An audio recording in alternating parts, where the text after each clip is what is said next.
Bisa mulai. Mulai ya. Mulai ya. Tunggu dulu, cerita apa dulu nih? Ini Rebecca. Oh iya.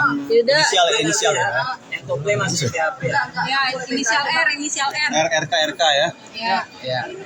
Gimana nih Bang, hari ini ada laporan terkait video mansur ini lagi. Sebelumnya kami memperkenalkan diri, kami dari ALMI, Asosiasi Lawyer Muslim Indonesia. Hari ini tepat kami udah ke Mabes Polri konsultasi terkait dugaan tindak pidana pornografi yang lagi beredar, yang lagi ramai. Kami udah buat laporan, udah konsultasi, ya.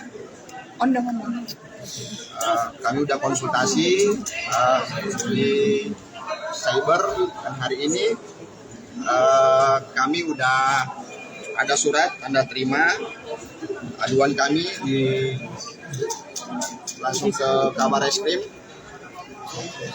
CK Cyber Mabes Polri. Ke kanan Bang. Nah itu. Soalnya Bang. Ya ini. Berarti ini cuma baru aduan atau udah laporan diterima sama Mabes?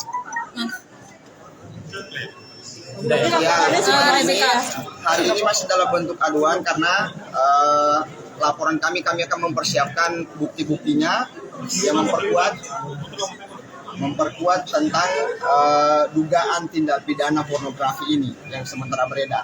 Kenapa berniat untuk melaporkan gitu? Kami dari Asosiasi Lawyer Muslim Indonesia menganggap bahwa tindakan ini adalah tindakan yang tidak pantas dipertontonkan oleh public figure yang udah rame kan, sangat merusak moralitas anak bangsa. Bagi kami itu moralitasnya kami, karena kami ini adalah termasuk lawyer muslim yang tergabung dalam suatu lembaga, berharap bahwa tindakan ini bisa segera diproses oleh pihak kepolisian dan akan menjadi atensi publik. Kenapa? Karena ini sudah bagi kami sesuai dengan amanat undang-undang pornografi itu memang sangat merusak generasi bangsa. Jangankan memproduksi, menyebar aja, menonton aja bisa kena tindak pidana. Kan begitu. Ini baru aduan Bang, mungkin untuk pelaporan pasalnya pakai apa Bang? Nanti untuk kita kan udah masukkan aduan terkait Undang-Undang Nomor 44 Tahun 2008 tentang pornografi. Junto Undang-Undang ITE.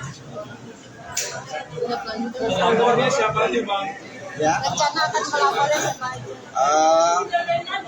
Dugaan terlapornya itu inisial RK. Cuman kami belum bisa membuka secara lebar kepada publik. Yang pasti bahwa ini adalah tugas kepolisian untuk menyelidiki lebih mendalam terkait video yang lagi beredar itu. Gitu. Mungkin dari rekan saya ada tambahan. Ya mungkin sedikit dari saya ya. Jadi memang tadi kita sudah koordinasi ya seperti biasa di unit Direktorat Cyber Baris Krim terkait dengan dugaan video ini. Nah memang ada beberapa delik undang-undang yang bisa dikenakan. Namun pada prinsip pihak kepolisian itu tidak bisa menolak laporan polisi sesuai dengan pasal 5 Kitab Undang-Undang Hukum Acara Pidana. Namun barang tentu ada skala prioritas. Maka dari itu barang tentu bukti-bukti elektronik yang telah kita sampaikan tadi berbentuk video yang kita simpan lewat pin drive ataupun flash disk sudah kita sampaikan. Kemudian kedua, bukti-bukti elektronik berupa capture gambar sudah kita sampaikan. Dan tadi sudah didiskusi dan sudah masuk delik pidananya. Hanya memang ada skala prioritas yang harus dibebankan di RSKM Mabes Polri.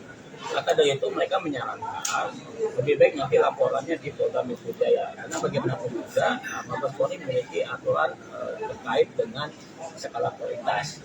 Maka dari itu kita menghormati itu. Maka hari ini bentuk yang kita lakukan adalah terkait dengan aduan ataupun informasi yang kita sampaikan ke Baris Krim, khususnya selesai para Baris Krim Mabes Polri terkait dengan video yang beredar ini yang diduga pelakunya pembuatnya adalah MK. Dan yang kedua, kita juga menyampaikan bukti-bukti elektronik terkait dengan nomor akun yang dalam hal ini berbentuk brutal ya, terkait dengan yang menyebar. Jadi ada dua, yang menyebar video dan yang membuat video itu yang kita laporkan akun dan juga seseorang yang diduga itu MK. Kemudian berikutnya terkait dengan persoalan ini kan bukan delik aduan ya, Artinya ini adalah delik umum yang mana sesuatu kejahatan kalau itu dianggap memenuhi unsur pidana, maka pihak Itu diserahin. itu berwenang untuk melakukan penegakan hukum. Jadi beda halnya dengan delik aduan, itu poin. Kemudian yang kedua, karena kita menghormati itu dan ini lebih skala kualitasnya di Polda Metro Jaya. Meskipun peristiwa hukum itu kita tidak tahu ada di mana karena ini bentuknya media sosial, maka kita cukup melakukan aduan berbentuk dumas ataupun pengaduan informasi yang kita sampaikan ke Barreskrim terkait dengan dugaan tindak pidana pornografi. Setelah ini hari Kamis ya kalau tidak ada, kalaupun enggak, kalau hari Kamis atau enggak hari Rabu, nanti kita diskusikan dengan tim, kita akan ke Polda untuk melakukan pelaporan resmi sebagaimana instruksi dari ataupun saran dari kawan-kawan penyidik Cyber Barreskrim. Itu ya saya pikir. Bang, kenapa RK-nya yang dilaporkan bukan yang menyebarkan? Saya pikir ada dua ya, ada undang-undang pornografi dan juga ada undang-undang ITE. Yang mana undang-undang itu mengatur terkait dengan delik pidana pornografi ini. Ada dua objek hukum. Yang pertama adalah orang yang membuat video, barang tentu RK dan partnernya. Dan yang kedua adalah yang menyebar video dalam ini nomor akun media sosialnya. Nomor akun media sosial sudah kita capture dan sudah kita sampaikan ke Barreskrim untuk ditelusuri.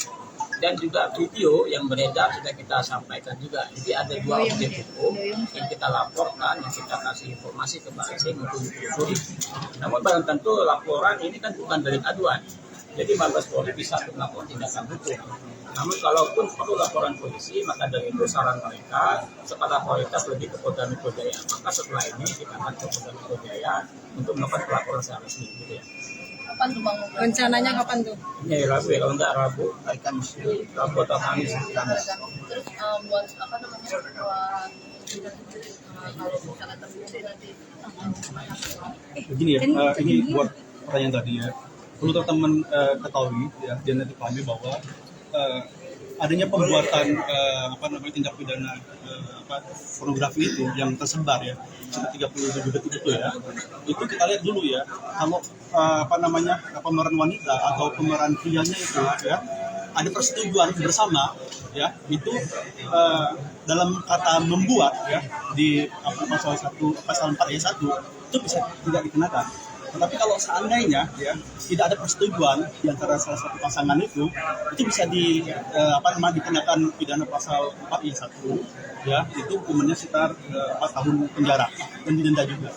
Nah, tetapi masalahnya ini kan sudah masuk ke sosial media dikirimnya itu videonya itu. Oleh karena itu ini masuk ke undang-undang ITE. Undang-undang ITE yang namanya lex spesialis dan generalis, artinya yang khusus itu undang ITE. Oleh karena itu pasal 271 menyatakan bahwa ya orang yang mendistribusi, mentransmisi ya, terus membuat ya yang tidak punya haknya ya, terus dia membuat konten yang berupa pornografi, itu kena hukuman penjara ya, itu maksimal 6 tahun penjara. Tetapi beratnya hukuman itu tergantung nanti dari mens reanya, artinya motifnya. Kita kan masih belum tahu motif seperti apa.